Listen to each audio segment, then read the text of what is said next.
Hello, good afternoon, everyone, and welcome officially to the episode 10 of ASEAN Teacher Webinar Series. And today, episode is on the topic of how to teach grammar. My name is Bensapon Pomahat, or you can call me Book. I am the program manager of English program from British Council, Thailand, and I am also the moderator of today's event. And joining with me today are the speakers who are teachers and teacher educators from Indonesia, Myanmar, Thailand, and Vietnam, who will be meeting in a minute. Before I hand over to them for the introduction of themselves, let me give you a little bit of the background and the housekeeping. This webinar series is the cooperation of the British Council English program team in Indonesia, Myanmar, Thailand, and Vietnam in order to promote our global move or massive open and online courses, which is offered for the teachers around the world for free. And this month of August, we are promoting the course which is called Teaching Pathway, How to Teach Grammar, which is the same topic as we are having for today. And the link to the course and the information to signing up will be provided to you in the chat box, and you will hear a bit more toward the end of this webinar. And for the housekeeping, there's a few points that I should address here. First of all, please feel free to keep your camera on, but please make sure that you mute yourself during the session. Do share any comments or your ideas in the chat box. And if you have any questions, please feel free to leave your question at the Q&A box as well. And lastly, please note that this session is now being recorded. So your image, your comment might be recorded as well. And the recording is so for the purpose of, for anyone who didn't have time to attend this live session, and so they can watch the recording after today's sessions as well. And this webinar is also being live streaming on British Council Indonesia YouTube channel. So after we finish this live session, you can also go back to watch it if you want to watch it more than once. That's kind of all for me. Now, without further ado, let me give the floor to the speaker to introduce themselves, going by alphabetical order of the country. May I start with you, Upi? The floor is yours now. Okay, thank you, Book. Okay, well, good evening, everybody. Welcome to this webinar for How to Teach Grammar for ASEAN Teachers webinar series by British Council. I'm Upik Hasati. I'm an English teacher in Senior High School to Purbalingga, Central Java, Indonesia. I've been teaching English is about 20 years, and then there are so many challenges in teaching English because in Indonesia, English is not a second language, but it's a foreign languages. Thank you, Book.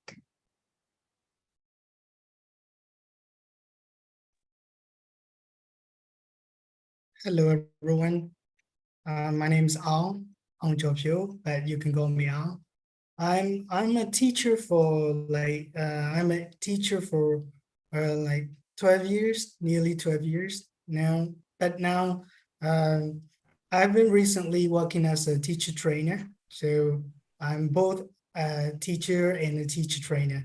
So I'm from Myanmar, and I'm from Saya Foundation. So we a local NGO that emphasize on the education and religion as well. So thank you. Nice to meet you, everyone. Nice to meet you too. Then Thailand, can I welcome Rapid to introduce yourself, please?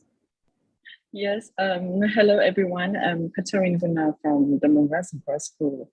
I'm in the north of Thailand, and I'm an English teacher for 12 years, and I'm also an teacher trainer as well. So you can call me Rapid. It's easier. And nice to meet you all. Hopefully that today we can share our experience in how to teach grammar to everyone. Thank you.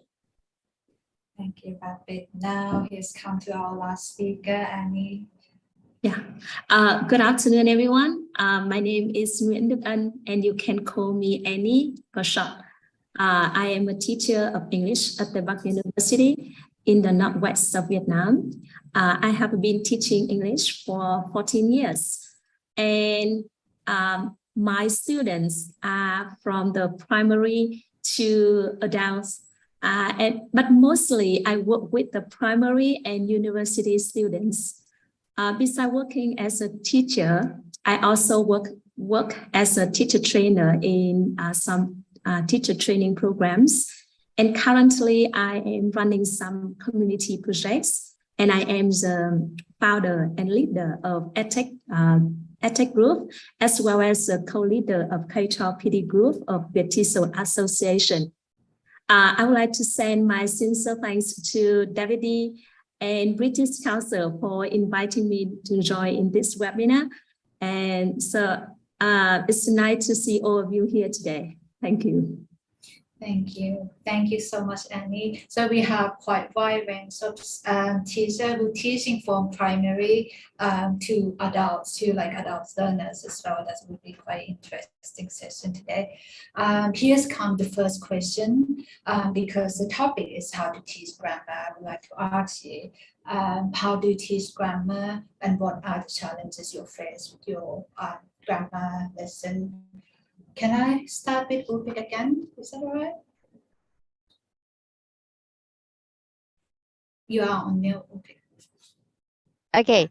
Yeah. Well, in Indonesia, as I said earlier, that is not a second language. This is the mother tongue. The mother tongue of the English is so many various languages. So in teaching grammar, we have to know about the motivation of the students first, and then we try to relate to their daily life, and then relate to their experience. So try to make sure that they know about the context first, and then after that we have to teach grammar after that. And repetition is a kind of really needed in teaching grammar in Indonesia, because it is really need to make them know well by recalling the memories about the form after they know how to use that languages, and then how to communicate after that. So communicate it first, and then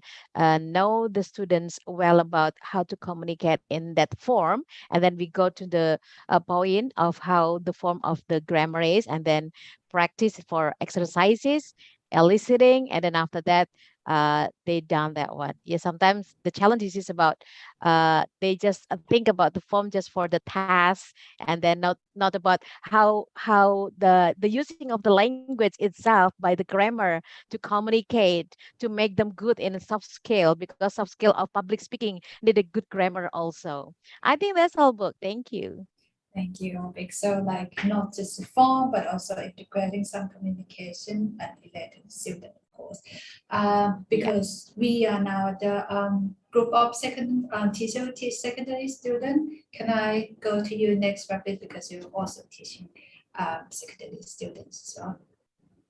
Yes, thank you, Book. So I think the situation in Thailand is not very different from what we have in Indonesia. But I think that I myself teach using both of inductive and deductive way of teaching grammar. I mean, sometimes students need some time to, give very, very detail of the rules of the grammar, right? So we kind of have directly teach them the rule. And I think I use that kind of in a deductive way to wrap up some of the grammar, like for some very simple tenses, because I think they have learned about this before. But for the inductive way, I help them with the some kind of new grammar for them, like how to use signal words in cooking. So thinking of giving them example first, that really helped them. So And one more thing that I think of it as, we should think of the way or the activity that help them to relate to their real life of using English. Yeah, so I think that I will, elaborate more later. Yeah, okay, sure. Thank you. Thank you. Because you also mentioned the terminology like inductive. Sorry, did I get that right? I'm not a teacher myself. Inductive and deductive. Deductive, right. Would you be able to like describe what are the meaning of the two terminologies? Yeah, If yeah. the audience like myself is not. Right. Okay, so inductive way of teaching grammar is that you give them some of the example first, and then later on you have them time for noticing the form of the grammar. But deductive way, it's like directly tell them this is a rule, this is the form of the grammar, and then later on you give them the practice or example later. Yeah, I think it helps. Yeah, thank you. It's clear a lot to me. Thank you, Robert. Then we have our secondary teacher. Maybe I can move a little bit more to like older groups of learner. Can I ask Annie, would you like to share a bit how to teach grammar and what are the challenges? Yeah, honestly, I was heavily affected by the traditional grammar methods and the PPP, present, practice, and production methods when I was a student at school. And these two methods have deeply affected my teaching habits. However, since I learned about teaching grammar communicatively, I have tried my best to make my grammar lesson more communicative and meaningful by designing the interactive and fun activities to help my students learn grammar more easily and meaningfully. But honestly, it's a hard work, but worth when I see my students' happiness, active engagement, as well as their improvement in English language learning. Thank you so much, Annie. Thank you. I'm pretty sure you'll share like examples of activities to the audience a bit afterward. Before we're going to that part, we can like ask on because you teach quite wide range of learner and yourself as well is a teacher trainer. Would you like? It's the same question basically. Would you like to share with us from your context, please? In Myanmar, the one of the main problem is like we learn grammar we learn English as a subject. So in school we were learning English not as a language but as a subject. That is the main problem that we have in Myanmar. So the problem is even if we use PPP, like just as Annie has already discussed, go to present practice, and then we left out the production part. So we don't even produce. So we just do the first 2P and then we stop there. So that is the problem with that, the teaching method in Myanmar, and most of the students are used to that kind of teaching method and they don't know how to talk.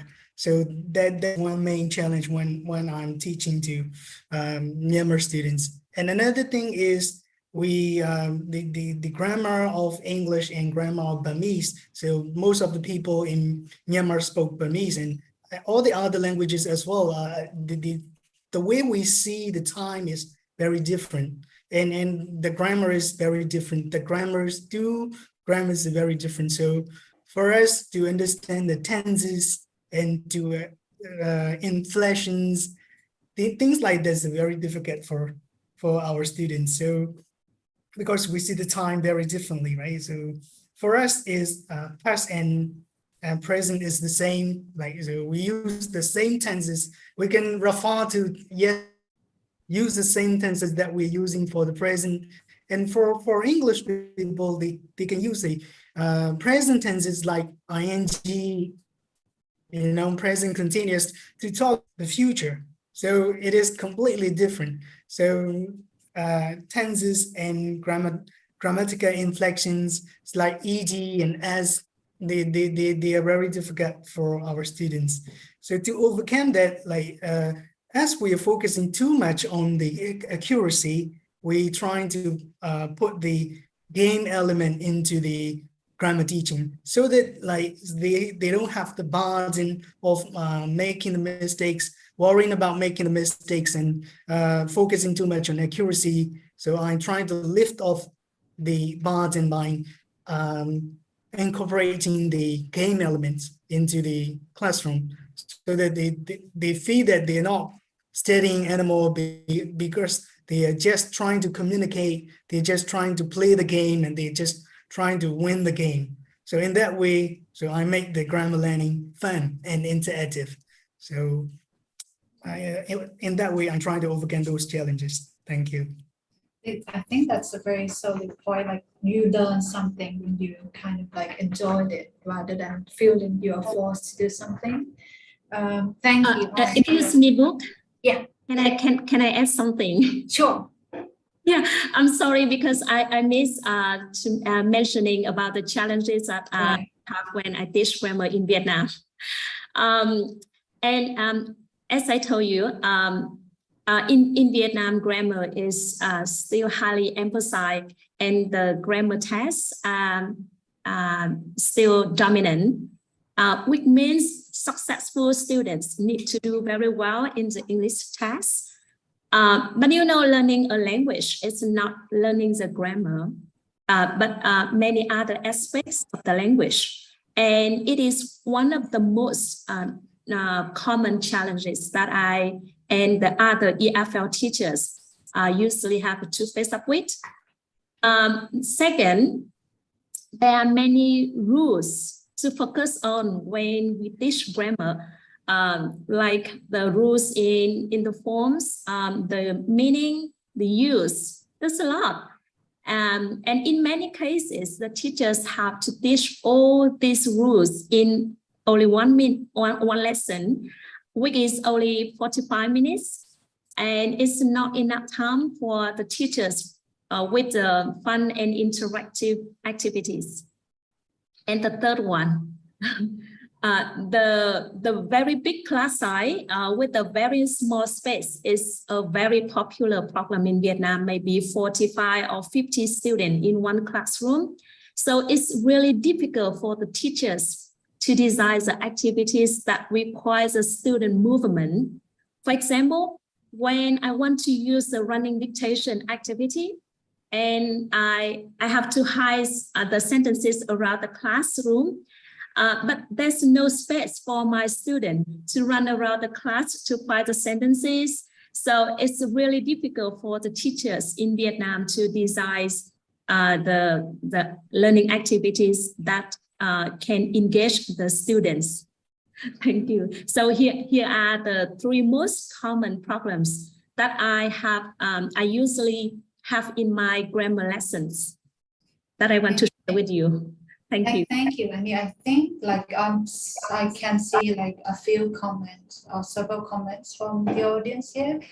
We have one saying, when teaching grammar, many teachers waste their time on explanations and rules, user structure. I think like we all share kind of the same challenges here, and students don't have much time to practice, which is also lead to like the challenges also mentioned.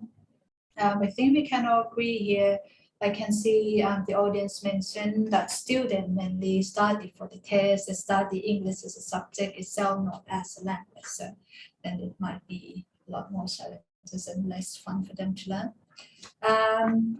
Then traditionally we mentioned about challenges, and I think next we like to discuss about solutions and what kind of activities or things you do with your student to overcome the challenges you mentioned. You mentioned three main challenges. If there's any, maybe it's good for us to go with you as a first speaker to address the challenges.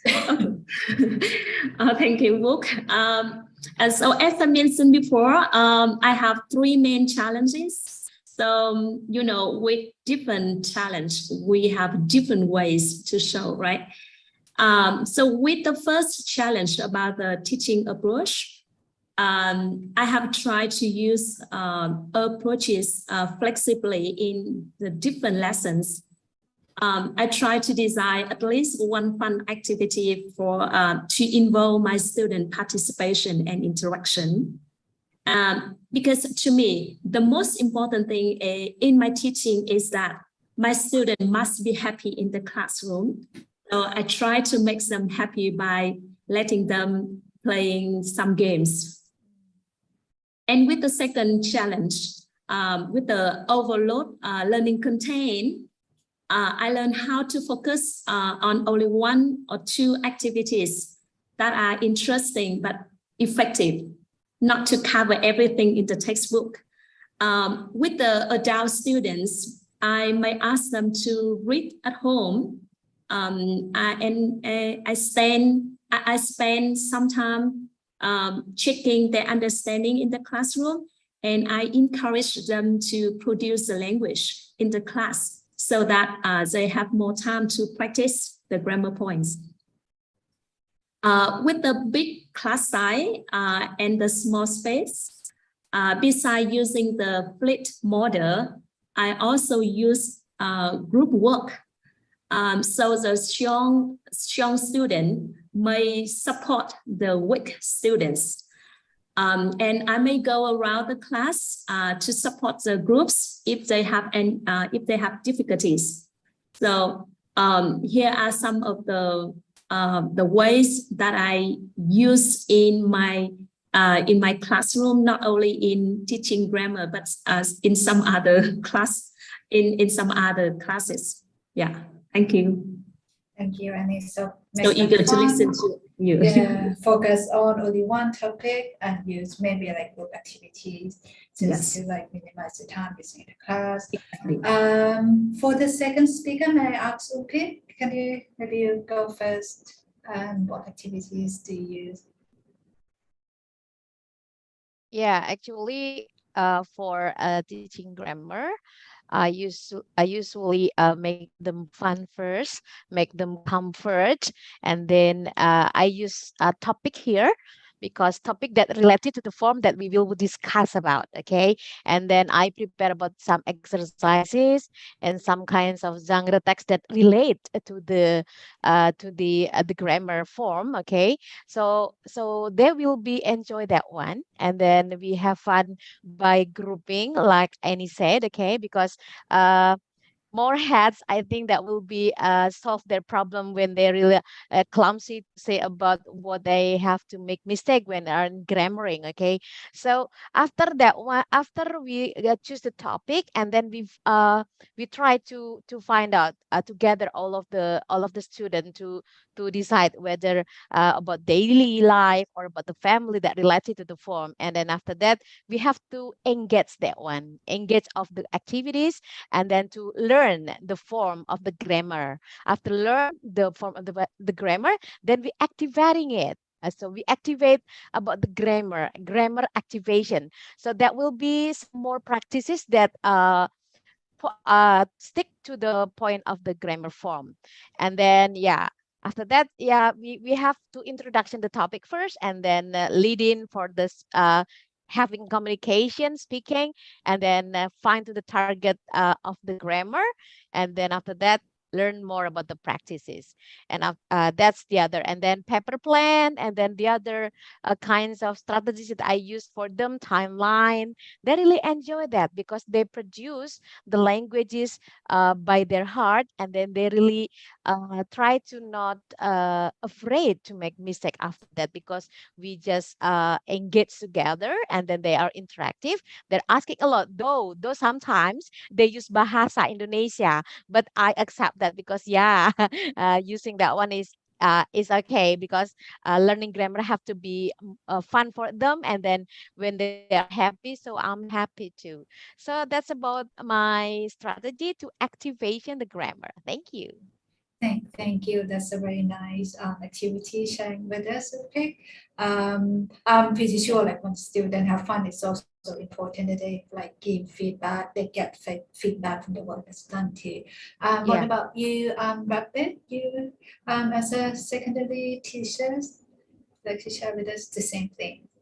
to see yours. Right. So thank you, Annie, and you picked for mention lots of activities that they use in teaching grammar with the students, and I think that I didn't have the different thing from them, but in my own self belief, I think that I really want my student to think that grammar is in their real life, as Al mentioned that he doesn't want the student to think that this is the subject, this is a language that they are going to use in their real life. So I use myself as a model of the presenting the grammar thing. So let's say that I use the personalized activity for them.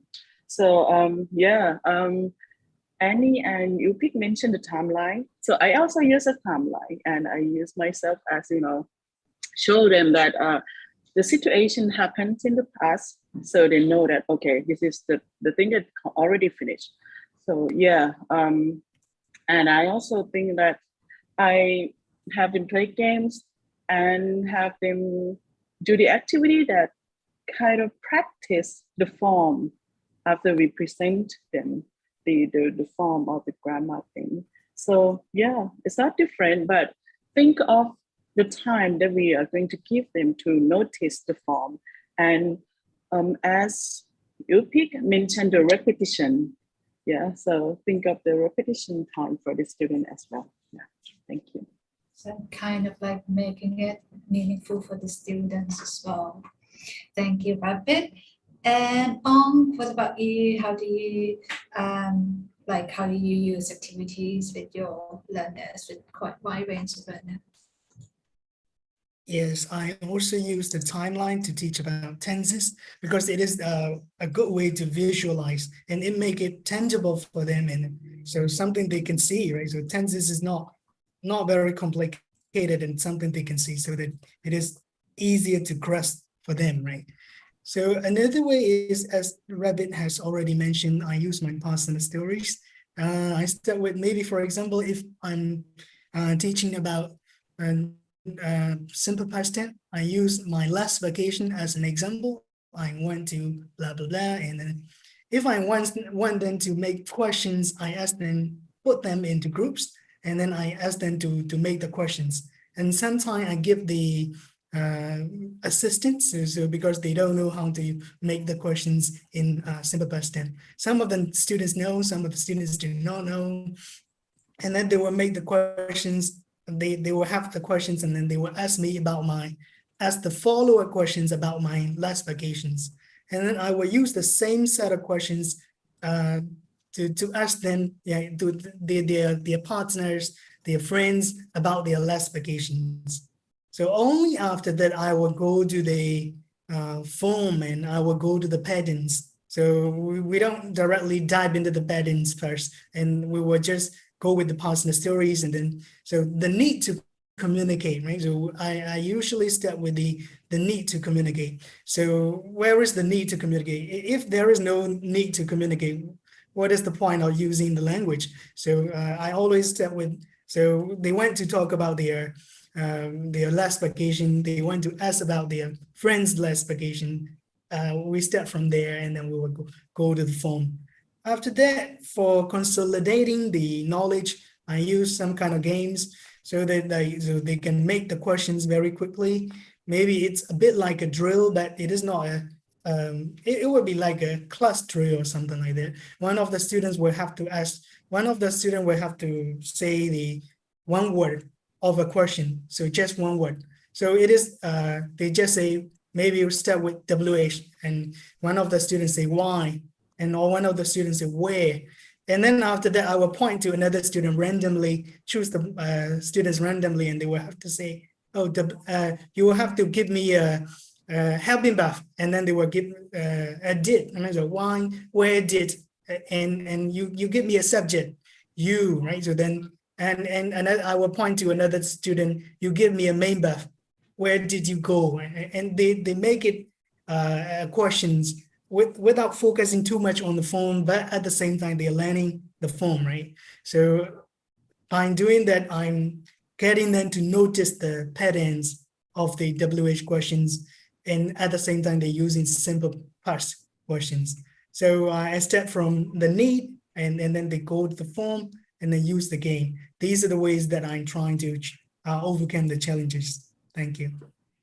Thank you for quite like detailed step and stages of teaching. I'm pretty sure our audience will find it quite useful. So a lot of them has shared quite a lot of their experience and activities or thought about themselves. That's the challenges that we have to discuss. And the next question we have here is how or what do you think the teaching language to young learners or teen is different from teaching grammar to adults, because I think I'd like to utilize the benefit of we have been quite wide range of teachers here.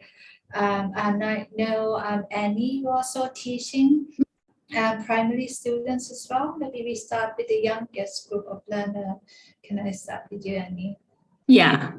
I teach primary students a lot. So, and I can recognize that teaching primary students should be very simple, very simple.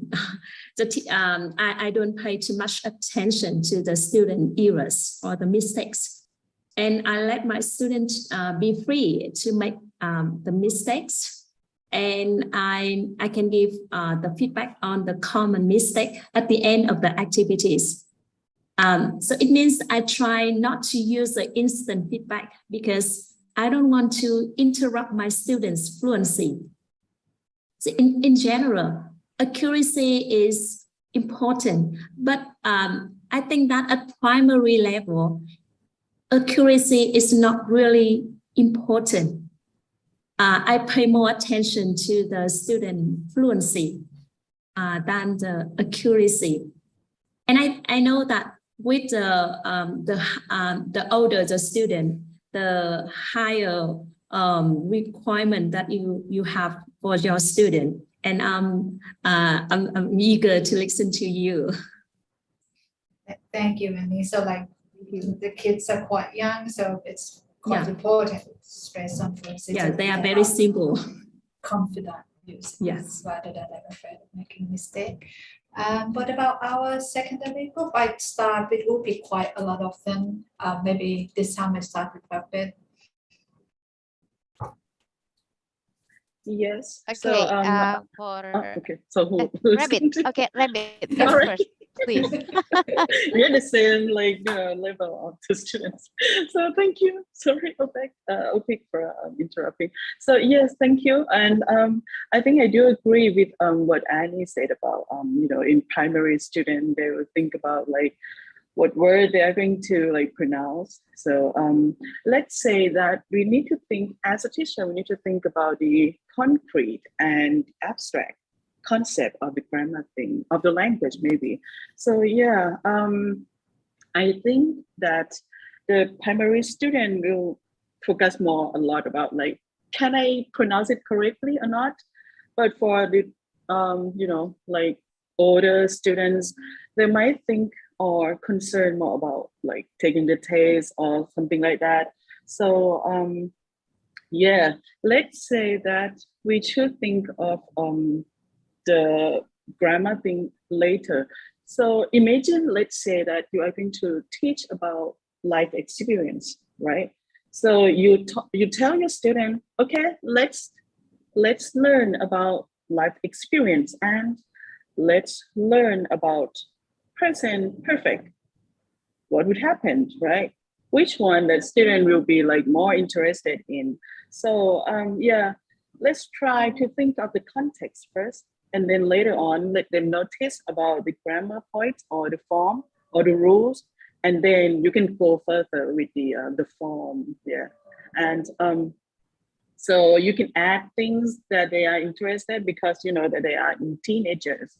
So you can add like some idols, some sport players, some of the singers, some celebrities that they like. You add them on the materials and they will say like, oh, teacher, you know him, you know her. And they are more like, okay, I have more, motivation to learn. And they can share they share, some of my students share my my materials, like my exercise on the social media, that they said, oh, some teacher know this, yeah, know that person. So I think that this kind of help for teenagers, yeah. Thank you, Professor. Like we're moving to be a bit more complicated, to be more like related to students' life once you get a bit older to secondary age. Thank you, Rapid. Upik, secondary levels as well, your stage now. Okay, thank you.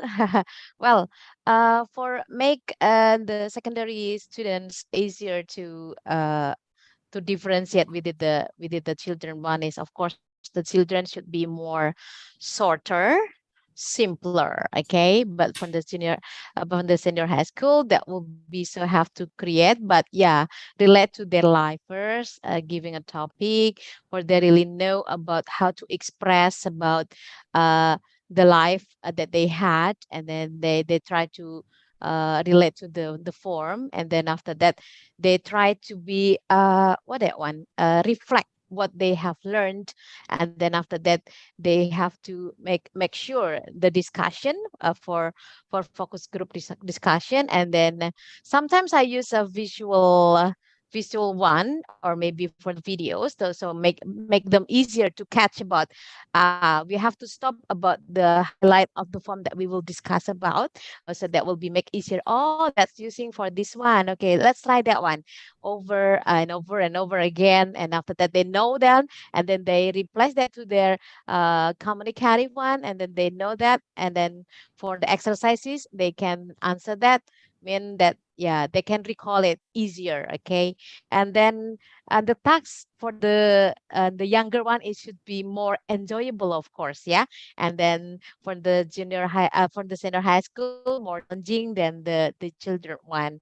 But the most important thing here is still repeat the language features and then the function is, and then we try to repeat again and try to be more patient. When they're making a mistake, we just praise them. That's okay. That's okay to make mistake. Let's try again. And then touch their heart. So we can bonding one. And then the goals of learning of grammar will be achieved, I think. Thank you.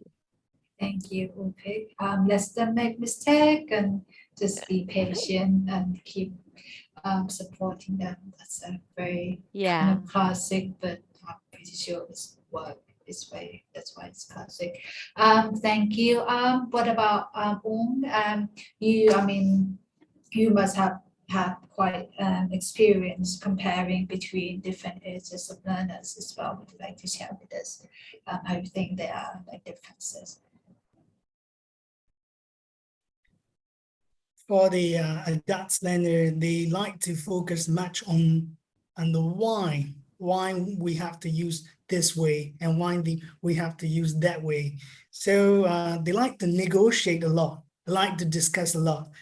Even if you do not ask them to negotiate about meaning or rules, even if I ask them to write some questions, and then they will, in the group, they will be chatting away about, why do you have to do this?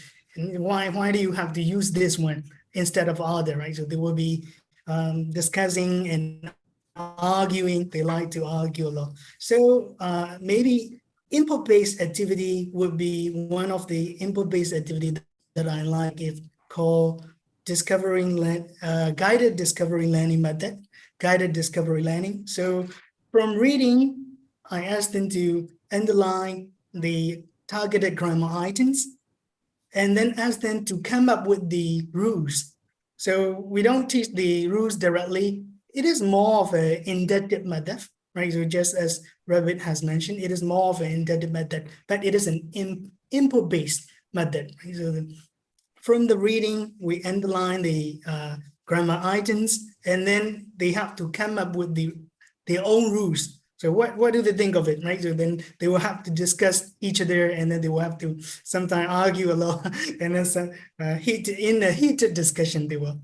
So that is, so it is good for them, because like, so this discover the rules by themselves, so it stay in the mind forever.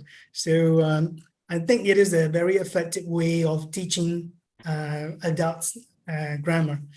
And another way is output-based method. It is the what we call a to clause. So I will write it in the chat so that like, so maybe most of you have already know it, like I don't know, DICT to clause.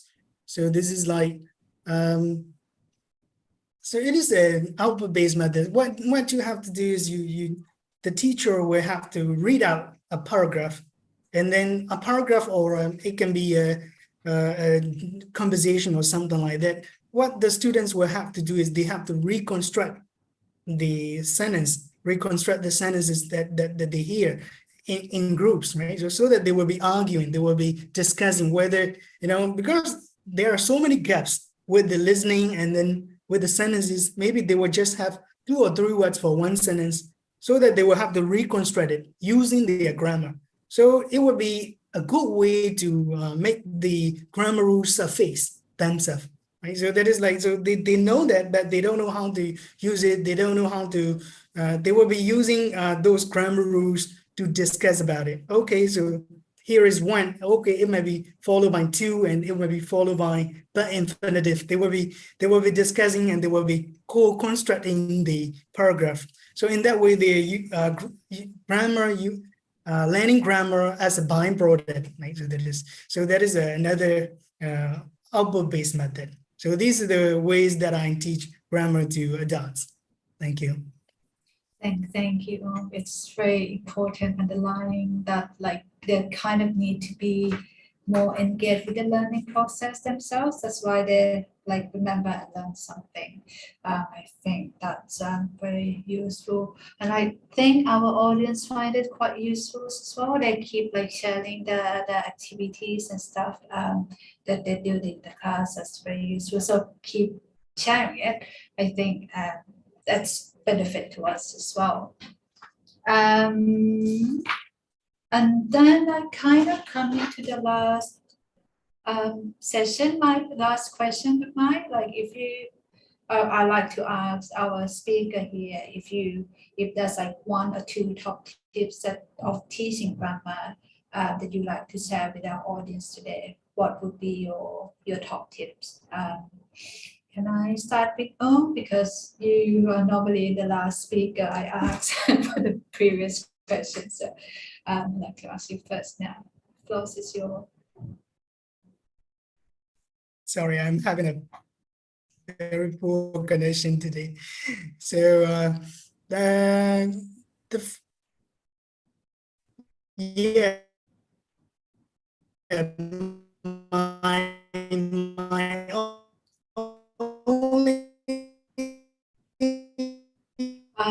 I think your voice is broken up a bit. I think can we skip you for now, and I will go back to you a bit later. Is that okay? I think like your connection will probably go back in a few minutes. Maybe can I ask Ulpik as a second speaker? You're kind of like next to my screen now. So. Okay, yeah. Well, for the top tips here, well, yeah, we have to offer lots of relevant to the students, okay, what they needs in learning the grammar one, what they really will be relate to their daily life, to their communicating with the teenagers, other teenagers, and the teachers. And then after that, they have to be more games. So because fun will be make them easier to what they would chew the grammar, okay, and then repetition again, repetition or comprehending the grammar. I think that's all. Thank you. Thank you, Ulpik. You're back now. Can I go back to you?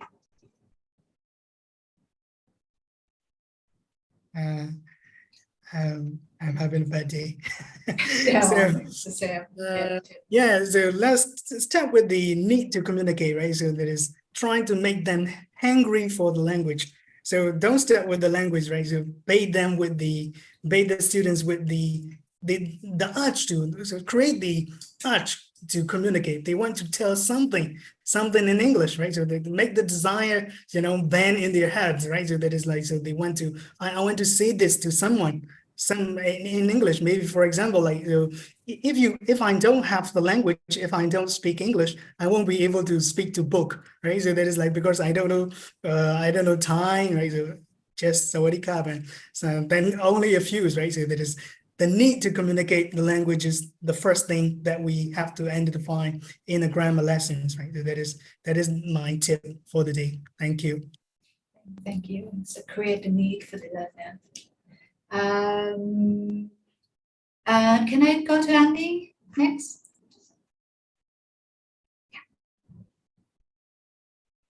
Andy, yes, it's you. Okay. Okay, thank you, Book.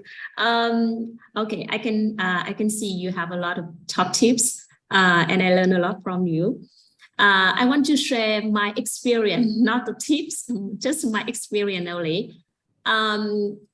I know that most EFL teachers have a lot of pressures of how and what to teach, but please think out the box and be innovative in the teaching. To me, the most important thing in teaching is that the lesson must be meaningful, interactive, and fun. So I try to use games a lot in my classrooms to make my students relax in their learning. The second thing is that do not overwhelm your student with linguistic terminology. I was very surprised when my fifth graders know and say aloud many rules about the past simples, tense, about the regular and irregular verbs. But when they practice, they can't use all the rules, and they still make a lot of mistakes. So why don't the teachers spend time on practice activities, not on explaining the theories and the rules, so that I think that the students have more time to practice, so they learn from practice activities. So here are the two experiences that I want to share with you. Not the tips. I don't think it's a tips. Thank you. Thank you, Annie. So teacher to be innovative, introduce meaningful lesson, don't overwhelm student with terminology, and more practice. Yeah. Yeah, good. Robert? Not sure now. Right. That's all for today. No. Okay. So thank you everyone for saying all of the things and all the tips that you have with the class. And for myself is that bring something into the class and take something out of the class. So I mean, you bring something to the class, so student will see like there's something new to them. So once I have 2 cases from America, so I bring them to the class and I let them. So at that time, they learned about how to create the asking and giving information, right? So I let them use the WH question words and ask and interview the 2 cases. So yeah, so that's the time. Once bring someone in and take something out from the class.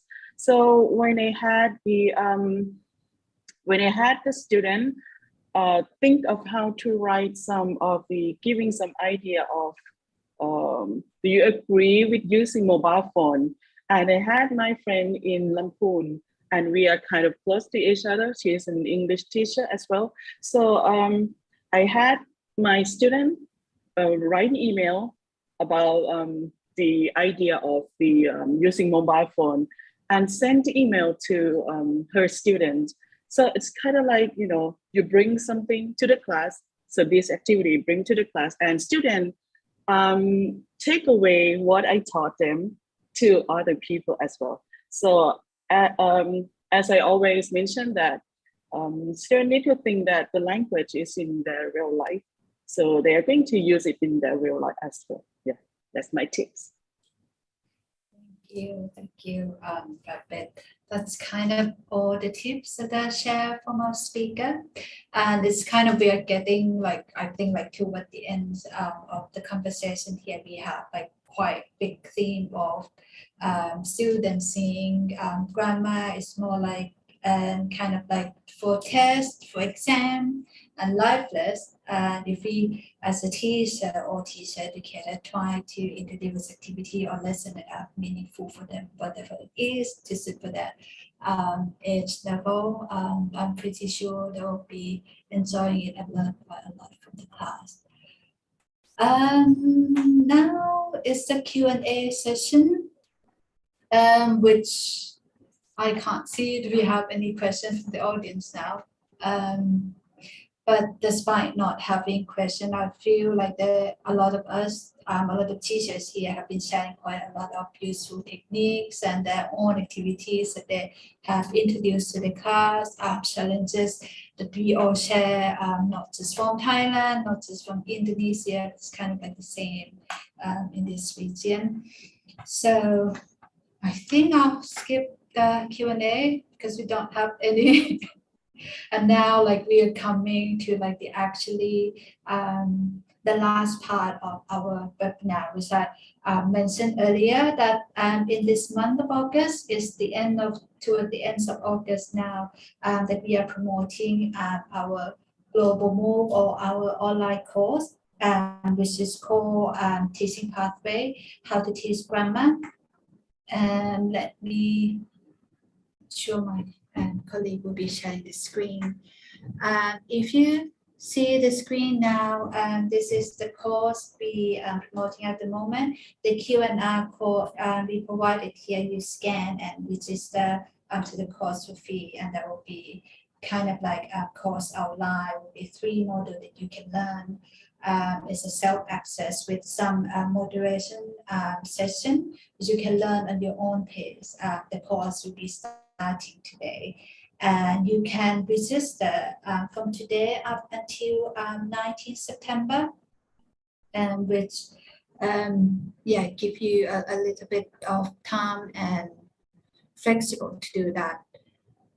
Previously, we got quite a lot of questions from the audience asking how can we sign up for the course or how to register. Now, because we still have a little bit of time left, I'd like to share with you my screen of how you can do that. Let me try to share my screen now.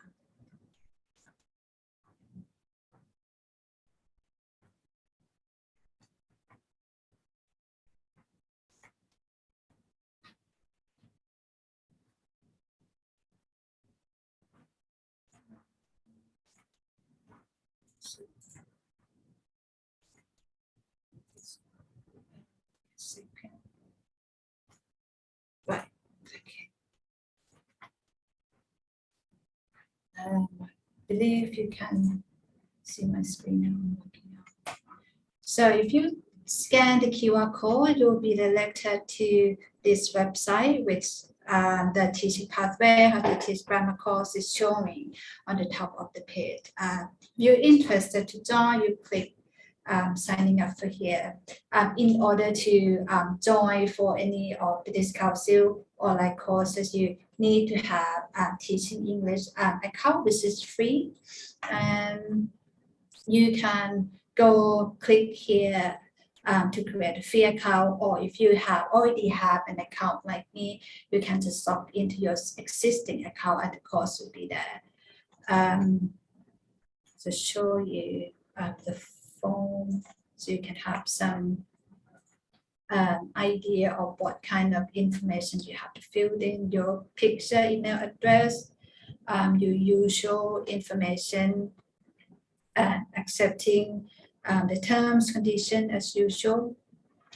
Or if you already have teaching English website like me, you can just log in by using your email address, which is this one is mine.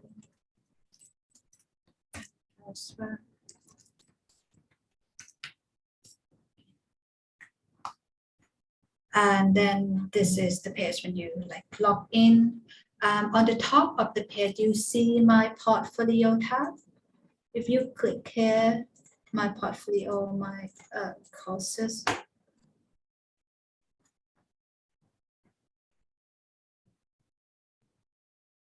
It's downloading. Then the teaching pathway, how to teach Brahma will be shown to you, and you can just click start on the first module from today onwards. Yeah, that's kind of for me on how to stop sharing on how to enroll to the course. Yeah, and that's in August, and then we also have another event coming up in September, which is an online webinar for teacher educators. So if you are also supporting teacher in your school and community, or you are teacher trainer, you can sign up for this or register for this course. It is on the topic of how teachers can be encouraged to engage with research. The webinar session itself is on the 9th of September at 6 p.m. Bangkok, Jakarta, and Hanoi time, and that will be 5:30 in Myanmar time, which you can register from the link provided here or scan the QR code for the information of this webinar. And then everyone who's attending this webinar will be getting the certificates as well. But for that, I'd like you to spend like a few minutes to complete the end of webinar survey, just to give us some idea of how we do and what can be improved for the next upcoming session. You can type in the link we provided here or scan the QR code that will be directed you to the survey form. And please make sure once you submitted your feedback, please don't close your window just yet, because at the end, there's a little box. After you click submitting, you get the thank you note, and in that thank you note, you will be provided with a link to download your e-certificate, which you can type in your name there. Yeah, that's all for me. Thank you everyone for joining us today on Tuesday afternoon, now coming to evening time, and thank you so much for our speaker. See you next time. Thank you, Book. Thank you, everyone. Thank you, Boo. Thank you, Sawadee everyone. ka. See you next Nice to meet you. time. Nice to meet you. Bye-bye. Yeah, everyone. visit Goodbye. Indonesia. We can meet then. ขอบคุณทุกคนค่ะ สวัสดีค่ะ